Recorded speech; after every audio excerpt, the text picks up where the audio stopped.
Welcome to Hip Hop Now Podcast. If you're from the future, you know what to do. Get your ass out of here. Don't disrespect the legend. Hip hop is here to stay. Let's get right into the business. Up, y'all. I am your host, Vegas, and this is Hip Hop Now Podcast, a podcast specifically designed to keep you caught up on all things hip hop, music, and culture that happened throughout the week. Big shout out to the supporters, the producers, the patrons over at patreon.com/hiphopnow. And if you would like to learn more about that, the link to the website is in the description of the episode. You're either watching right now on YouTube, Hip Hop Now Pod, or listening to on Apple Podcasts, Spotify, and everywhere else you get your podcasts. Big shout out, because we're getting right into it. Big shout out to hiphopdx.com, allhiphop.com, XXL sometimes, and a couple of places where I'm getting some of these stories from. Let's get right into the business. So, y'all, today is September the 13th, 2024. If for you it's September the 13th, 2025, well, why are you taking a year to watch this episode? I appreciate you, though. Subscribe. Road to 500. But, nevertheless, get your ass out of here. But, September 13th, 1994, the Notorious BIG released his debut album, Ready to Die. Now, for those that was outside back then, you know what it was like. You know the hype leading into that album. You know how it was all over the radio, especially if you was in NY. I'm not too sure about other places because I was in New York when that album dropped. You basically know what it was like around the time, the climate, you know, the songs, the excitement around the album when it dropped. Really quick for me, you know, I was a Biggie fan because I had heard him on Heavy D's Bunch of N-Words, the song off the album Blue Funk. Then I heard his single off the Who's the Man soundtrack called Party and Bullish. And I was like, yo, I really kind of like this dude. I want to hear more. And then came the Mr. C, rest in peace to Mr. C, DJ Mr. C mixtape, The Best of Biggie, where it was solidified. Like I told myself when I heard that, especially when you hear the intro, which is basically, you know, for those who don't know, Mr. C's Best of Biggie was like a mixture of unreleased Biggie records at the time, some demo stuff, but a number of features that he did with R&B artists, hip hop artists, and all kinds of stuff, from Luke to you know, Mary J. Blige and stuff like that. But the intro was like a freestyle that Biggie did that's just so crazy. And I think a lot of people forget about it. So the hype was real for Biggie, especially in New York, especially in Brooklyn. And when the album dropped, I just remembered I knew it was going to be good, just how it started, right? Biggie's being, he's being born in the intro, and it kind of goes through different stages of his life and ends off with him leaving prison and saying he's never going to come back. And then it gets right into the album where things done changed. Classic album, without a doubt, really set Big up to be one of the top MCs, one of the top rappers in the game at that time, helping to swing the pendulum in the direction, or at least the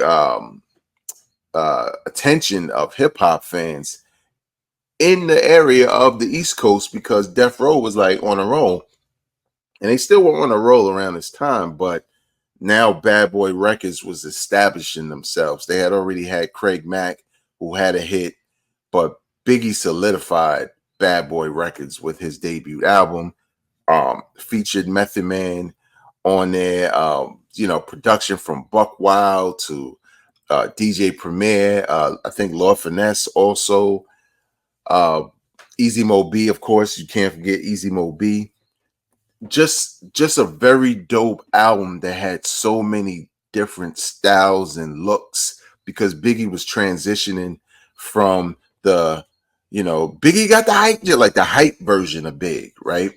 To the mellowed out, Big Papa style or delivery, or really more like, oh well, I guess Warner was like both styles, but definitely you could see the change in his style happening. I remember when I first heard Juicy, I wasn't a big fan of Juicy because I just heard Party and Bullish. I had heard just playing, the when he talk about all the R&B singers he would sleep with kind of thing on some playful stuff. And Juicy was just so different. It was like, why do you have this beat? Why are you doing this? Because typically a beat like that with a rapper would have been strictly about the ladies. But what I love about Juicy is the lyrics, because it was literally it was all a dream. If you watching on video, I got the Biggie shirt on. It was all a dream. And a lot of rappers, a lot of people who are trying to make it out of humble beginnings, or should I say the ghetto instead? I don't know. In his case, it was. Hold up, I got my mic in the shot. My bad. There we go. Boom.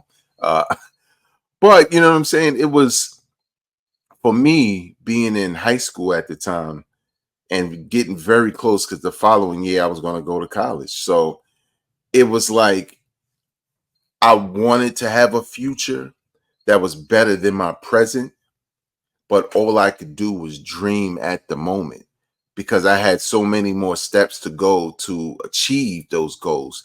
So for Big, it was like I was here on the block at one point, and now look at all of this we have. Look at what we're doing based off of rapping. So it was a dope story from a hip hop head situation, because he shows a lot of love to hip hop in the song, to telling his own story, and the album plays out in that way a lot. My favorite record on there is probably Everyday Struggle. It's easy to say Unbelievable because it's probably literally the dopest, and the What with Method Man was crazy. But Everyday Struggle is my favorite record off of there for what I just said. I mean, it was Biggie doing what he does. One of the things he does best is storytelling. And Everyday Struggle was really like the grounded version of Juicy, right? Juicy was more like, I'm telling this story from my new mansion and everybody's happy and we're toasting with champagne. And Everyday Struggle was like, I don't even think that dream is a reality. I'm here down on the ground, my homies, dying out of state, and all these things are happening, and I don't know what the future holds. So, Ready to Die, when you look back at it in 30 years, obviously a classic. But I think if you've never heard it because you're younger or you're just new to hip hop, regardless of your age, you should listen to it, because it's one of the reasons why we like certain artists more than others. Biggie's telling his story, and he's telling a story also that may not necessarily be his, but he's also telling his story within the album. And he's one of the greatest storytellers in hip hop history.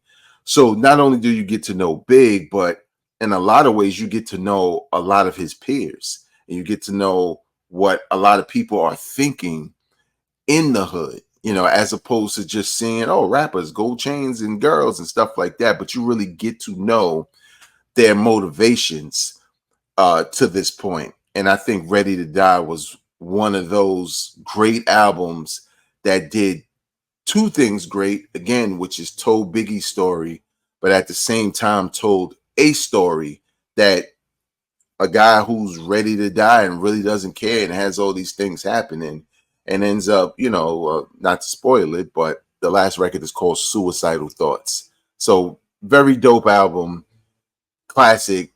If you've never heard it or it's been a while since you ran the album back, you should check it out.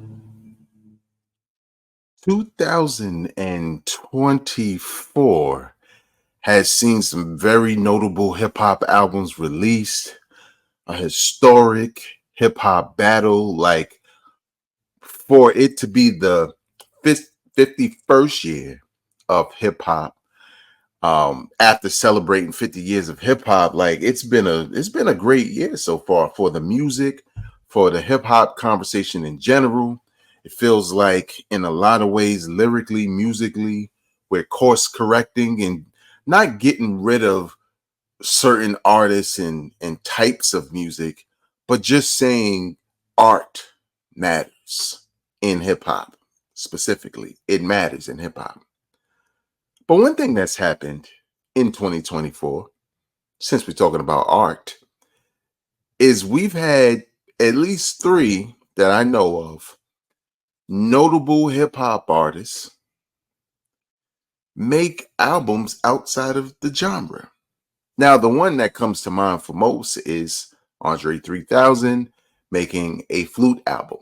Now, we call it a flute album because honestly, I think we just love the joke of saying a flute in hip hop. Uh, and Bobby Humphries is dope, so don't sleep. But it was more so a alternative album for him. And the name of the album, for those who don't know, is called New Blue Sun, right? So Andre 3000, Three Stacks of Outkast, finally returns to music with an album, and he's playing the flute. Now, spoiler alert, every time we saw him in between that time, he was playing the flute in public. So it makes sense, right? He was kind of building towards what he was going to do anyway, which is kind of dope from that standpoint, right? And I'll say what I think about all these albums after that. Then RZA mentioned this, and I thought it was like a hypothetical, but RZA said, "Oh, well, I have a classical album that I'm going to put out." And I'm like, "What? First Andre, now you, RZA?" And RZA put out that album. It's called A Ballet Through Mud. RZA, Colorado Symphony, and Christopher Dragon, right? And obviously, this is a classical album. Then I look up and I'm like, well, wait a minute. What is going on? Juicy J, for those who don't know, they're like, wait a minute, is that anything like the dude from the movie Half Baked with Dave Chappelle, like the guy who was fighting the Squirrel Master? Uh, I don't think his name was Juicy J, but it was really close. But Juicy J of 3 6 Mafia fame said, I'm releasing a jazz album. And at first, I love jazz. So I was kind of thinking like, well, does he play instruments? Because this could potentially be interesting. And then I saw he was teaming up with like Robert Glasper and a couple of people, some real legit people in jazz. And I was like, this might be good. But I don't know I don't know what instrument he plays. And I don't think he sings, but he's not really singing for the most part. But it's categorized, at least on Apple Music, as a jazz album. So Andre 3000 gives you an alternative album. RZA gives you a classic album, and Juicy J gives you a jazz album in 2024. Now I know you're saying to yourself, all of them have to be whack because they're not hip hop.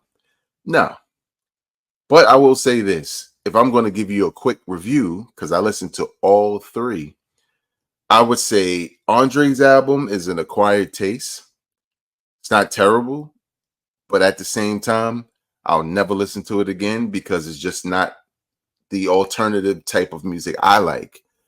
Um, it's more atmospheric. You know what I'm saying? Like you playing that in like a store or whatever. Like if you sell tea or candles or something, you just got that, let that rock out.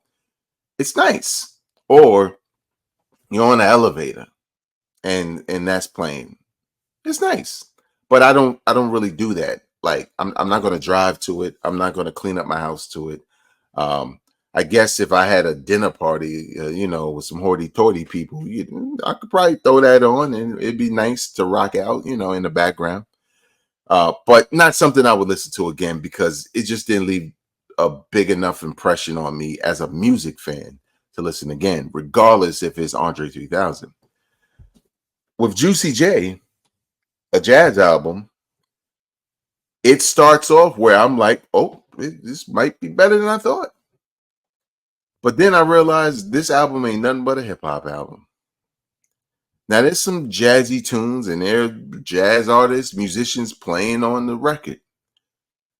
But I think I was more into Juicy J when he was trying to do what felt more like spoken word than when the majority of the records he's rapping, and his style of rapping does not match with jazz music, but let alone most of the beats don't sound like jazz. They just sound like hip hop. So I just had to turn it off after a while. Like this is not what I thought it was going to be. I don't even know why it's in the jazz category. To me, it leans heavy in the hip hop section. That's where it should be, as far as how it sounds. But RZA, Ballet in the Mud. I said, okay, well, all three of these albums, I have the Sony M4s or whatever, right? Nice quality. I guess you could call them high quality headphone. Go over your ears so you kind of sink into the sound. And I did that for all three, to kind of absorb everything, right? Because I like bands and I like instruments, so I want to hear everything. I want to hear the quality of everything.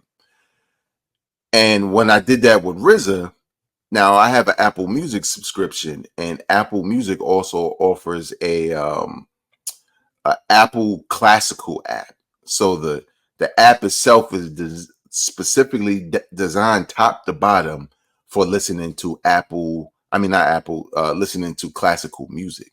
So I'm like, okay, boom, I got some writing to do. Put the headphones on, and I'm gonna listen. RZA has the best one out of it because I really like it, and it's classical. I don't have a lot of classical. I have a ton of jazz. I don't have a lot of classical. I don't have any classical at all. What am I talking about? Nothing in my music collection is classical. RZA is the first. And the reason why I say that is because this doesn't, when I say classical music, we all think Bach and stuff like that, right? Basically, stuff we might not listen to if we don't listen to classical music. But RZA's version of classical sounds like RZA, and it sounds more like scoring a movie. So if you think about RZA's style, and it's heavily or at least in the past, heavily influenced by music you would hear in a kung fu flick, right? Like think of like Into the Dragon, right? They did a lot of dope things with music in that movie, especially with the intro to the different fighters like Jim Kelly. Jim Kelly? Well, Jim Kelly, right? No, is that Buffalo? Whatever, you know what I'm talking about, the brother. Okay. But they did a lot of dope stuff with the music, the scoring when they were introducing them, like Bruce Lee and all of that. So in some ways, when I was listening, I was like, I guess this is classical and ballet with a RZA vibe. So it's really like hip hop by way of classical. If you get what I'm saying, I guarantee you press play on this, you're gonna be like, this classical? This don't sound nothing like Beethoven. This almost sound like hip hop. Put it this way, when I heard it, I kept thinking, if Ghost and like Ray and Jizzo, whatever, would rhyme to these beats, this would probably be a dope Wu-Tang album. It'd be very different, right?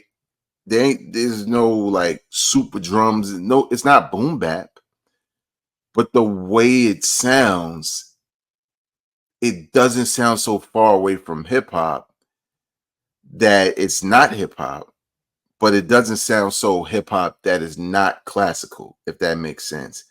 It's a perfect go between.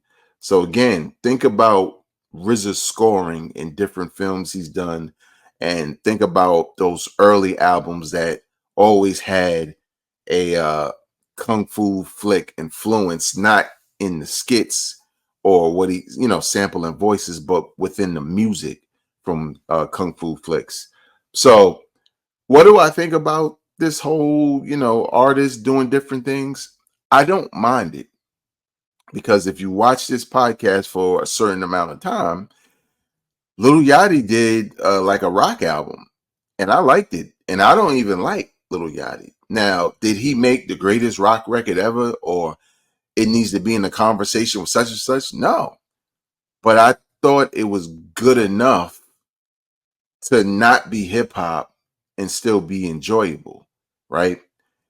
So I wouldn't be mad if more artists who seriously had the talents and seriously knew those genres of music to create in that space instead of, saying I'm going to do that genre of music and sort of disrespect it because, maybe you just put a cowboy hat on. You like, I made a country album, but it sounds like hip hop. But you could tell RZA had an idea of what he wanted to do, and he's in a lot of ways been doing it since he was producing for the Wu. Uh, Even like with the second album where he had people from symphonies playing and stuff like that. So I think y'all should check it out if you're that interested. You have to be a music fan, because if you're going in there looking for Bobby Digital or the Wu or early RZA or whatever, and you don't clear your mind to hear a classical album but made by RZA, you may not like it. Those other two albums, the Juicy J joint, I don't even listen to it. It's not jazz. Okay, to me, it doesn't sound like jazz. It sounds like hip hop. So, and lastly, all right, it's been a long week. Okay, y'all, it's been a long week. The NFL season kicked off. Go Birds, Fly Eagles Fly. Last week, and on the day that the NFL was kicking off, Batman, aka Kendrick Lamar, pops out on Twitter and social media in general and posts a video. I'm going to be headlining the Super Bowl this year.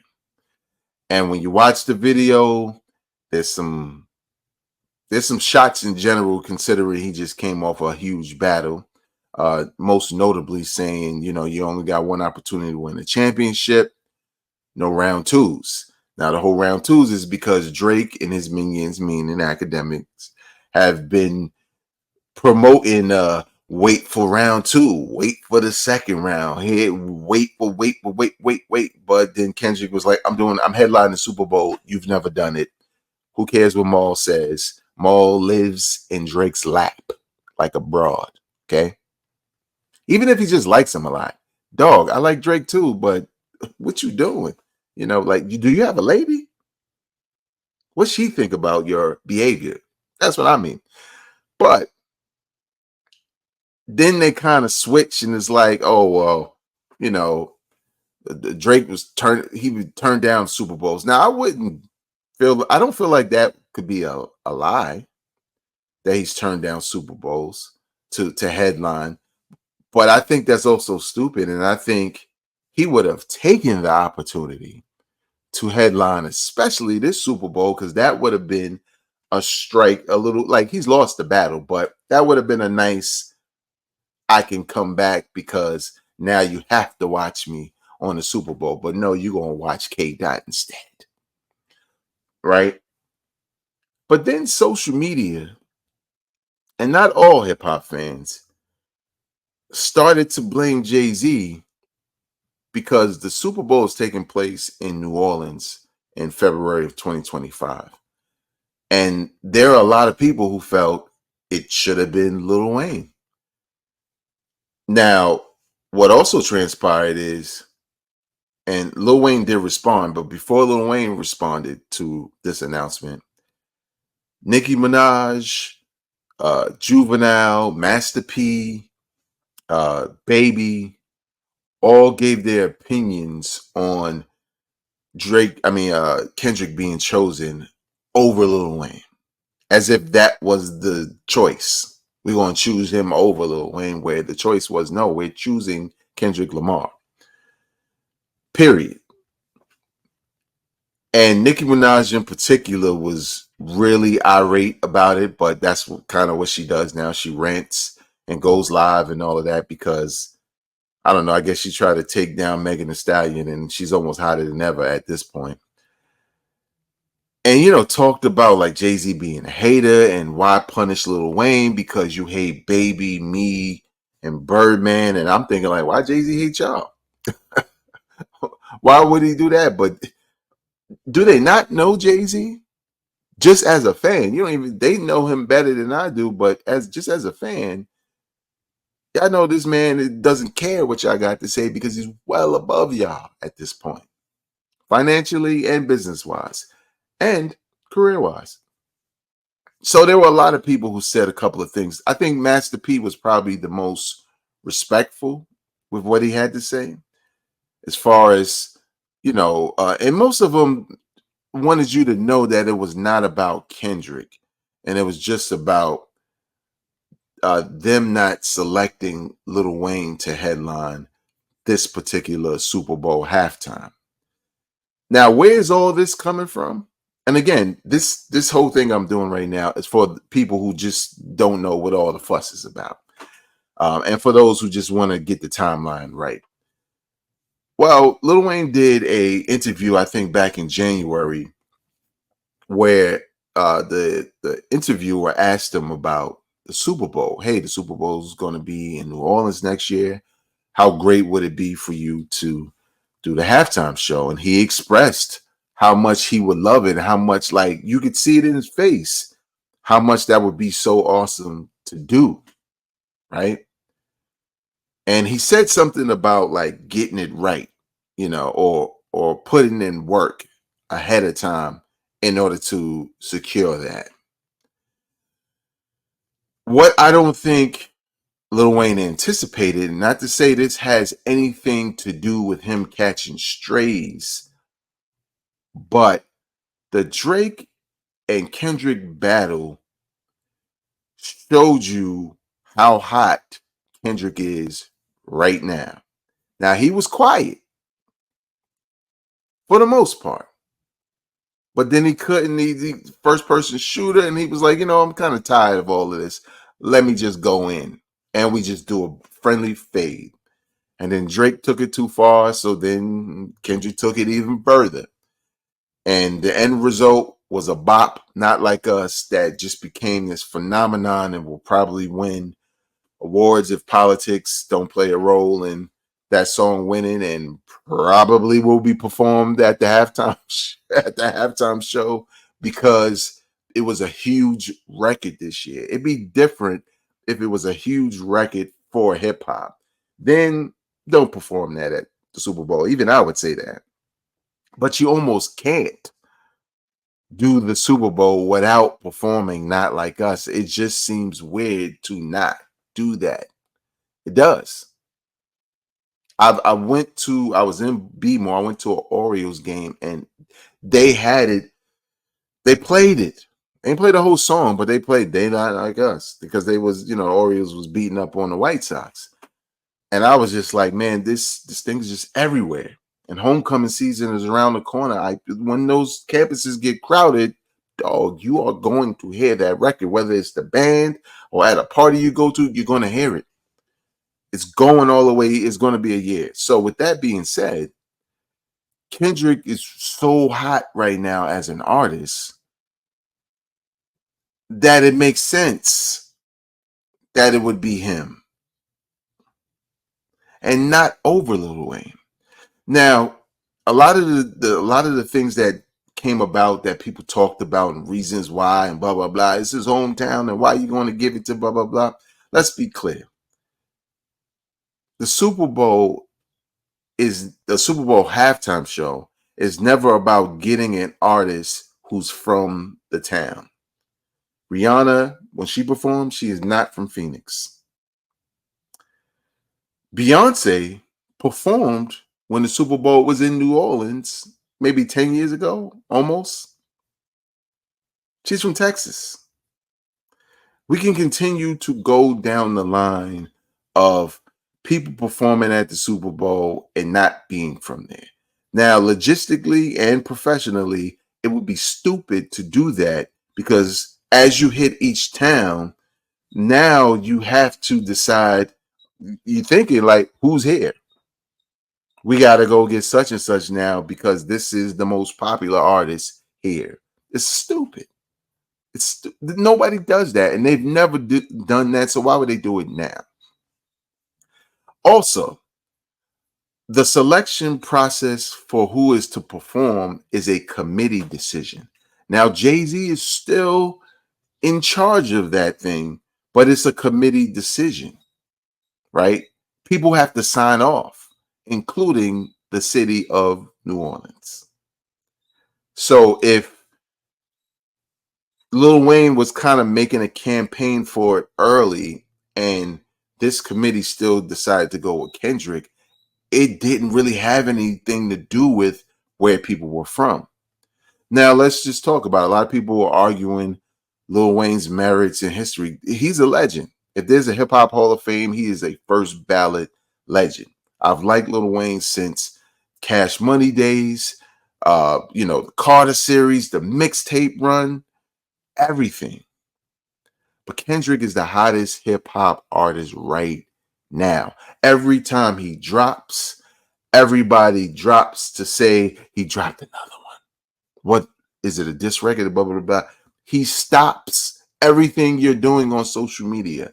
Who album you were talking about? Everybody stops to hear what he's going to do. You want that person to put eyes and butts in seats or whatever the phrase is when the Super Bowl comes, right? You want people to be hyped to watch. When they announced it was Usher, which was in Vegas, and Usher's not from Vegas. He did a residency, but so has a number of artists done residencies in Vegas, right? Jodeci is doing a residency. Jodeci is not doing a halftime show. Wu-Tang, of all groups, had a residency, and they don't have the. So you get what I'm saying. But you look at everything that was being said and why and who and if it's Jay-Z, it's a committee decision.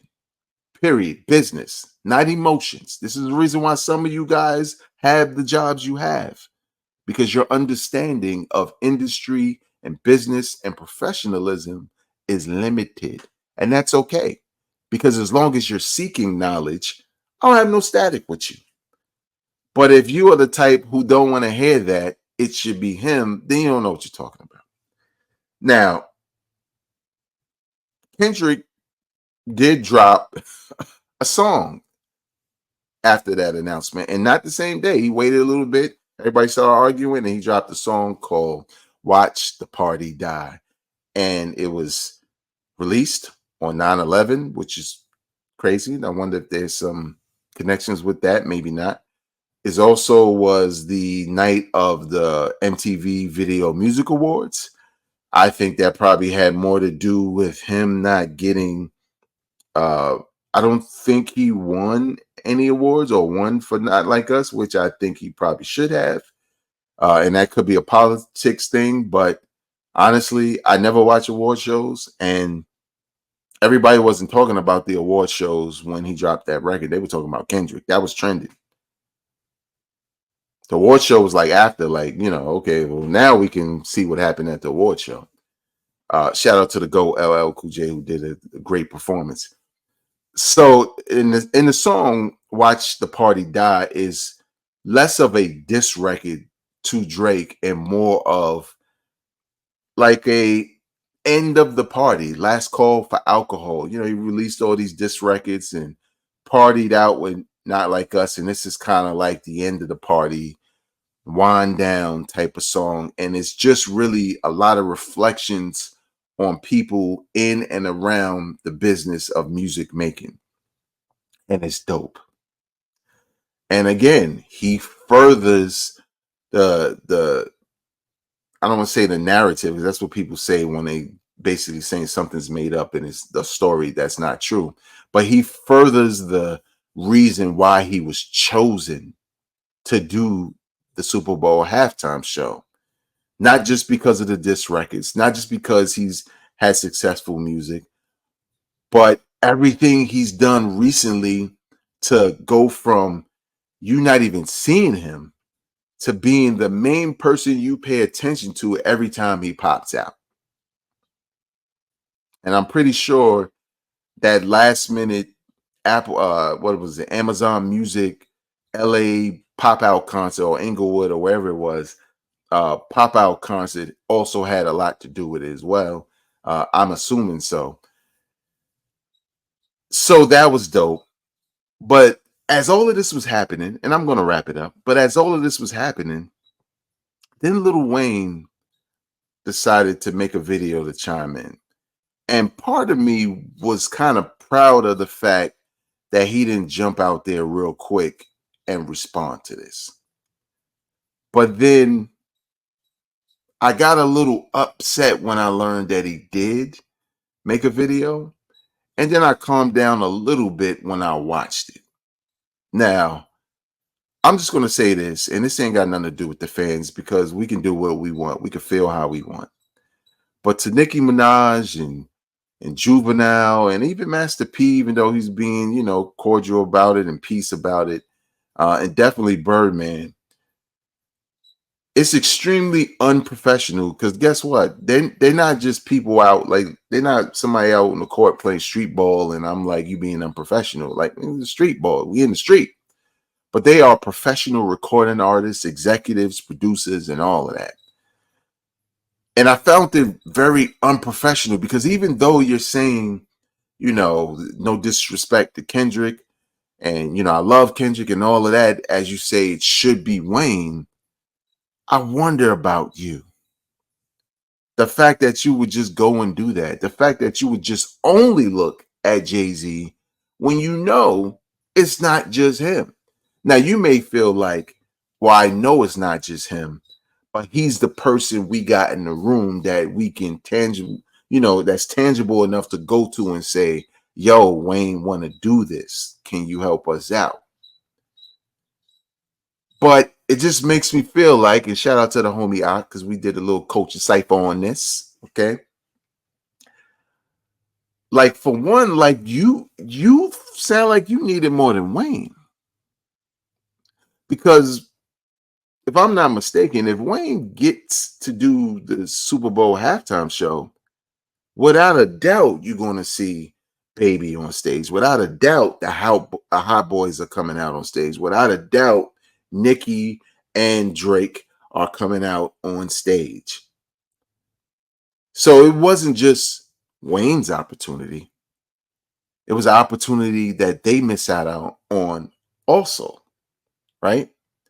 And judging by their anger and all of that, it felt like y'all don't have too many big deals on the table because if you did, you wouldn't jump on social media trying to stir up a campaign to say it should have been Wayne. Bars. But Lil Wayne's video is very different because most people like Lil Wayne, right? It's not many people I've heard that just don't like him, right? Him and the Clips had their thing, but that had more to do with Baby.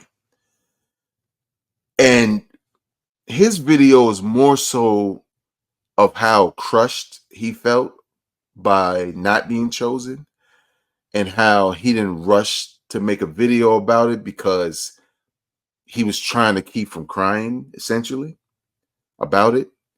And he also kind of blamed himself for not preparing for the fact that it could have been a no. He was so convinced that it would be him that he told himself it was going to be him at halftime. I give him props for that because most people don't admit stuff like that, right? Like, why did I sell myself on it so much? It tells you that he felt it wasn't about entitlement for him. He just thought he'd be the perfect one to do it as a legend from New Orleans.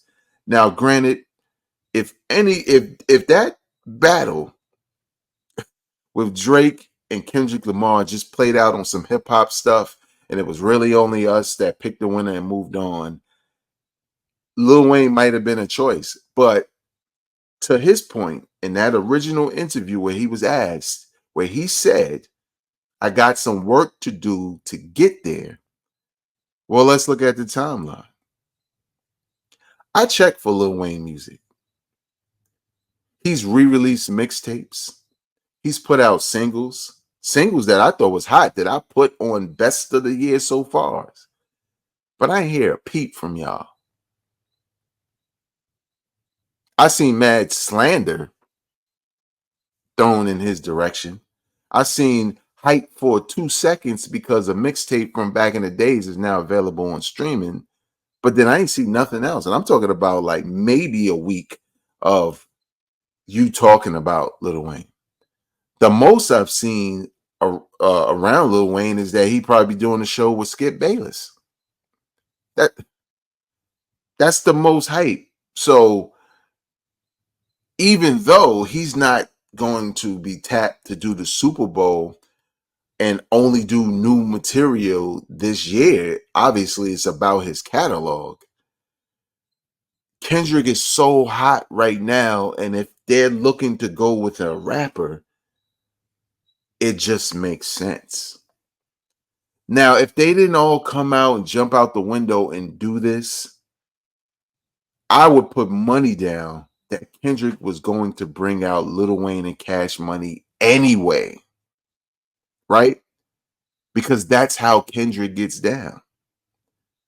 But now that they've done all of this, and he may still do it, it's a lot of time. Now that he's done all of this, now it's awkward. Because now some people would think like, oh, Kendrick just cleared a piece of his joint just so they could get on because they was crying. You know what I'm saying? Like it just makes it all awkward now. And this is the last thing I'll say about it. And it has more to do with the professionalism or lack thereof from people like Nick, not necessarily Lil Wayne, I get it. But Baby and most of the New Orleans, except for Jay Electronica, but we ain't gonna get into that because he went kind of heavy. Because he was defending Jay-Z. But they were highly unprofessional in my opinion. Because if you lose out on a deal, you lose out on a deal.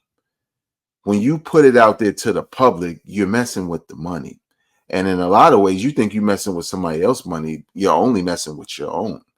You may have made it so people really want to see what Kendrick going to do now. You know what I'm saying? And you probably made it so he's like, who at the door? Who to bring out on stage with me? Oh, Lil Wayne. Yeah, you can come, homie. You know, I've looked up to you and all of that. You can perform. Everybody else stay outside. That's how you've made it. And thinking that whole no fly zone thing, that you think that applies to the NFL, to the city of New Orleans? No, y'all outside with the guys selling t-shirts at this point. You're not really touching nothing because you can't. We always, and when I say that, I'm talking about black folk, we always like to look at each other when we're mad, when it wasn't just Jay-Z's decision, right? And what I think is most unprofessional about all of this is not only to air it out in the public, but Kendrick is a fan. He looks up to Lil Wayne. And even if you say we cool with Kendrick, blah, blah, blah, it still makes him feel some kind of way about it. Whether it's anger or disappointed or kind of really don't want to do it or just hate the industry in general because of all of this that's happening. It's kind of one of those things where it's not Wayne versus Kendrick. It's just making us look bad as a people who have businesses, who have money, who have clout, not knowing how to deal with business accordingly. All that talking, man, go get a different deal. The Super Bowl is a huge event. So I understand how Wayne feels. But that doesn't mean you can't go and do other things to make up for it. Put that Carter album out. Make sure it's the best it can be. Especially now that there's a lot of people who feel sorry for you. Get them sympathy plays too. Right? Cash Money Records reunion tour. Do better. People saying it was trash when they were at the Essence Fest. Y'all fighting amongst each other. We're not going to ignore when Jay-Z was the one who paid Lil Wayne's taxes to get him out of a bind. Not Birdman. Birdman was also the one who wasn't even paying Lil Wayne his money, jerking him. We all know this. It's well documented. Signed Young Thug as a replacement for Lil Wayne. We forgot about that? I don't think so. So with all of that being said, and there's even more to talk about, but this is probably the longest episode of Hip Hop Now podcast I've done in a while. I just wish we would concentrate more on great music and celebrating each other, because there's no one who thinks Wayne is whack or washed up, and that's why he can't perform at the Super Bowl. I think if he got the Super Bowl, he would look to give his best performance ever. And this isn't the only Super Bowl. It doesn't have to be in New Orleans. Hell, half the time I look in the stand, I don't see us in the stands. I see us on the field. It doesn't have to be that, okay? And it doesn't have to, it just means Kendrick is hot right now. As professionals, recognize that and move on. Because if you can't move on, I wonder, like, do you not have anything else going on? Or were you telling bill collectors, yo, I'm gonna be performing at the Super Bowl, don't take my whips? And now you got to tell them that money ain't coming through. I don't understand. I'm not talking about Wayne. I'm talking about the people who he would potentially bring out if he were performing. I like to think Kendrick is going to do something to celebrate New Orleans and New Orleans hip hop. And I think hip hop in general. And I think it's going to be a treat. And I think people will instantly forget about all of this nonsense. What do you think? Do you think it was a no-brainer to have Kendrick perform, or do you think it should have been Lil Wayne? Leave your comments in the comment section below. Subscribe to the podcast on Apple Podcasts, Spotify, or wherever you listen to the audio version. And if you like YouTube, well, I'm on YouTube also. We are on the road to 500 subscribers. I think we're at 471. Almost there. 29 to go. We can get there well before this Super Bowl stuff happens. So subscribe to the podcast and share it with people you know enjoy this kind of content. Until next time, y'all, I'm not a critic. I'm a fan. Peace.